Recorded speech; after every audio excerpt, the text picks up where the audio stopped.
নমস্কার বন্ধুরা, Sharmi's easy to cook চ্যানেলে আপনাদের স্বাগত। সারা শীতটা আপনারা নিশ্চয়ই জমিয়ে উপভোগ করেছেন।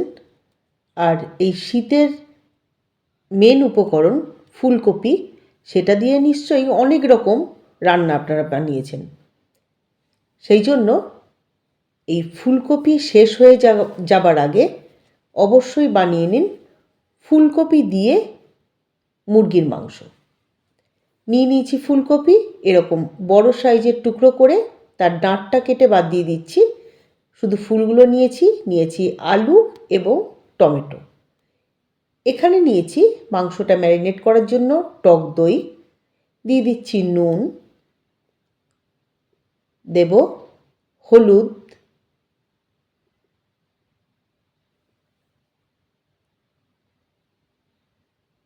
দিচ্ছি ধনের গুঁড়ো,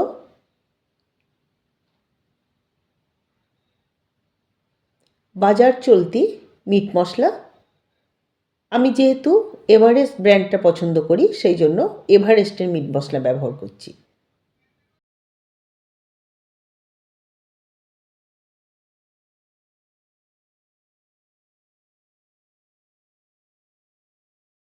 আর দিচ্ছি আদা বাটা,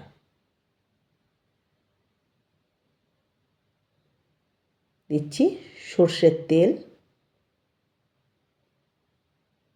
আর দিচ্ছি রসুন বাটা। রসুনটা খুব মিহি করে বাটিনি, থেঁতো করে নিয়েছি, তাতে রসুনের ফ্লেভারটা ভালো আসে। চিকেন দিয়ে রান্না যখন, চিকেন তো নিতেই হবে। চিকেনের সব রকম পিস নিয়েছি, লেগটা যেহেতু বড় পিস ওই জন্য এখানে আমি কাট দিয়ে নিয়েছি। দেখতেই পাচ্ছেন সলিড পিস, থাইয়ের পিস, সব রকম মাংসই আমি নিয়েছি।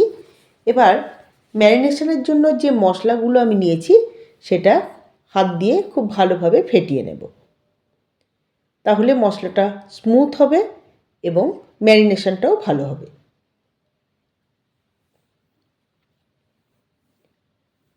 এবার চিকেনটা নিয়ে এর মধ্যে মাখিয়ে দিচ্ছি। এই সময় বলে রাখি, আমার চ্যানেলের যারা নতুন বন্ধু তারা অবশ্যই চ্যানেলটা সাবস্ক্রাইব করে নেবেন আর পাশে থাকা বেল আইকনটিকে ক্লিক করে রাখবেন, যাতে সমস্ত নতুন রান্না সবার প্রথম আপনার কাছে গিয়ে পৌঁছায়। অবশ্যই লাইক এবং শেয়ার করবেন আর কমেন্ট বক্সে জানাতে ভুলবেন না কেমন হয়েছে। হাত দিয়ে খুব ভালোভাবে মাংসগুলো ম্যারিনেট করে নিচ্ছি। ম্যারিনেট করে নিয়ে 15 মিনিট থেকে আধ ঘন্টা আমি রেখে দেব। অপরদিকে কড়াতে দিয়ে দিয়েছি সর্ষের তেল। পুরো রান্নাটাই সর্ষের তেলে হবে। তেল গরম হয়ে গেলে ফুলকপিগুলো ভেজে তুলে নেব।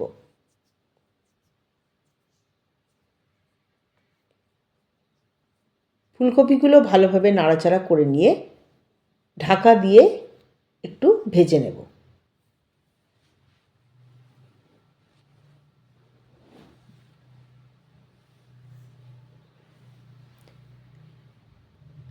এই ফুলকপি দিয়ে চিকেন খেতে অত্যন্ত সুস্বাদু হয়, কারণ ফুলকপি তো আমরা সবাই ভালোবাসি, তার সাথে চিকেনটাও তাই।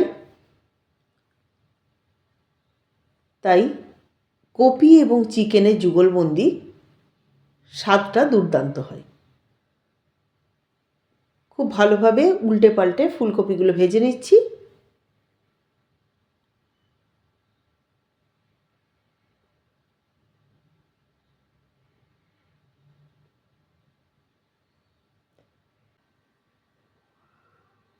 ফুলকপিগুলো ভাজা হয়ে গেছে, কপিগুলো এবার তুলে নিচ্ছি। আপনারা যদি ফুলকপিগুলো আরও বেশি তেলে ভাজতে চান সেক্ষেত্রে ভাজতে পারেন। কপিগুলো তুলে নিয়ে কড়াতে দিয়ে দিয়েছি সর্ষের তেল, দিচ্ছি পরিমাণ মতো চিনি,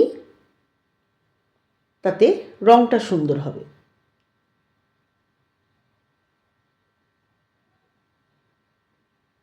চিনিতে লালচে রং ধরলে দিয়ে দেব কুচনো পেঁয়াজ।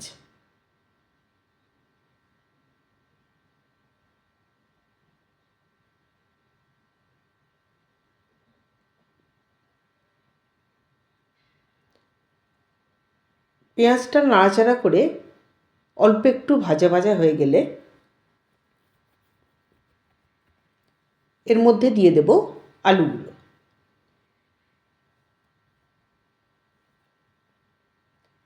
আপনারা যদি আলু দিতে না চান সেক্ষেত্রে দেবেন না, শুধু ফুলকপি এবং চিকেন দিয়ে রান্না করবেন।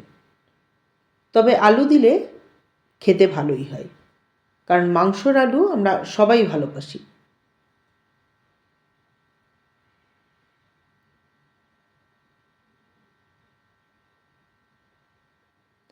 আলুটা বেশ কিছুক্ষণ নাড়াচাড়া করে নিয়ে দিয়ে দিচ্ছি নর্মাল লঙ্কার গুঁড়ো। যেহেতু চিকেন ম্যারিনেশনের সময় আমি কোনো রকম লঙ্কার গুঁড়ো ব্যবহার করিনি, সেই জন্য তেলের উপর এই লঙ্কার গুঁড়ো দিলাম, যাতে স্বাদ এবং রং দুটোই ভালো আসে। দিয়ে দিচ্ছি আলুটা ভাজার জন্য একটু হলুদের গুঁড়ো, এতেও কালারটা সুন্দর আসবে।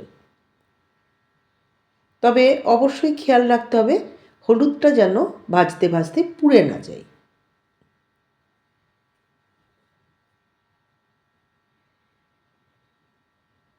এবার দিচ্ছি আরও একটু থেঁতো করা রসুন,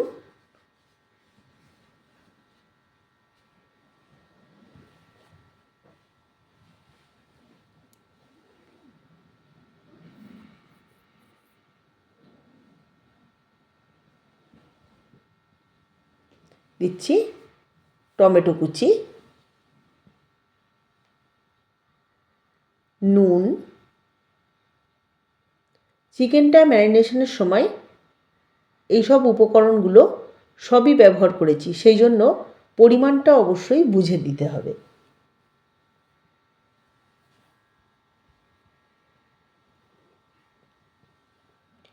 দিচ্ছি গরম মশলার গুঁড়ো। মিট মশলার মধ্যে সমস্ত উপকরণই দেওয়া থাকে, তবুও অল্প একটু গরম মশলার গুঁড়ো আমি ব্যবহার করলাম। এবার দিয়ে দেবো ম্যারিনেট করা চিকেনটা। গ্রেভি সমেত সমস্ত চিকেনটা আমি একসাথে দেব না, চিকেনগুলো তুলে তুলে এর মধ্যে দিয়ে দিচ্ছি, কারণ চিকেনটা আলুর সাথে এবং পেঁয়াজ রসুনের সাথে একটু ভাজা ভাজা করে নেব, তাতে চিকেনের কাঁচা গন্ধটা চলে যাবে এবং স্বাদটাও ভালো হবে।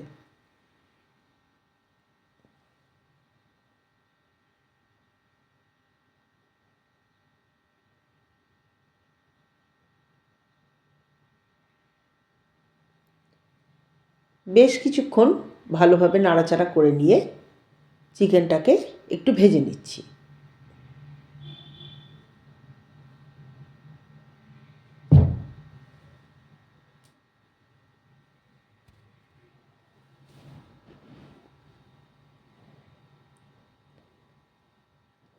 চিকেনটা বেশ কিছুক্ষণ ভাজা হয়ে গেছে।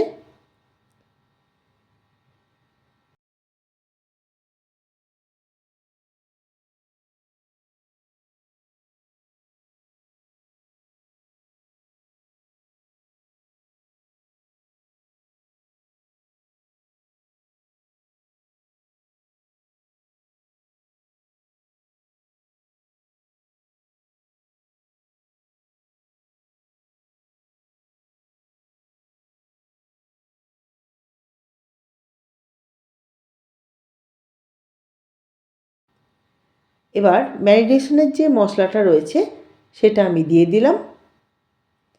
খুব ভালোভাবে ধিমে আঁচে আমি কষাবো।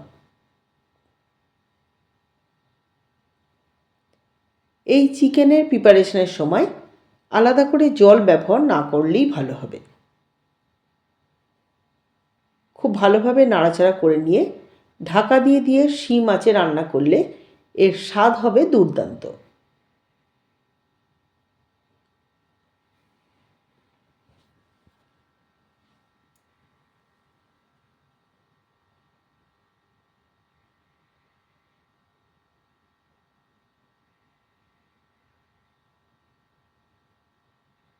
ভালোভাবে ঢাকা দিয়ে দিলাম।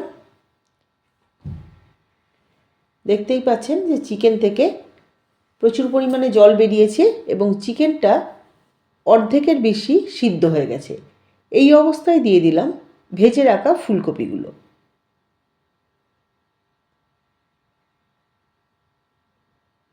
রান্না এখন প্রায় শেষের দিকে।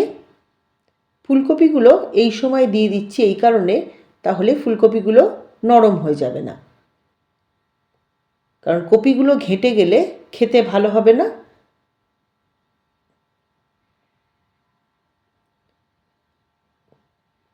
ফুলকপিগুলো যাতে গোটা গোটা থাকে এবং এর স্বাদটাও বজায় থাকে, সেই জন্য খুব বেশি সিদ্ধ যাতে না হয়ে যায়। তৈরি হয়ে গেল শীতের ফুলকপি দিয়ে চিকেন কষা। অবশ্যই বানাবেন, আশা করি আমার মতো আপনাদেরও খুব ভালো লাগবে। এই চিকেন কষা আপনারা ভাত, রুটি, পরোটা সবার সাথেই খেতে পারবেন। দেখা হবে আবার নেক্সট ভিডিওতে।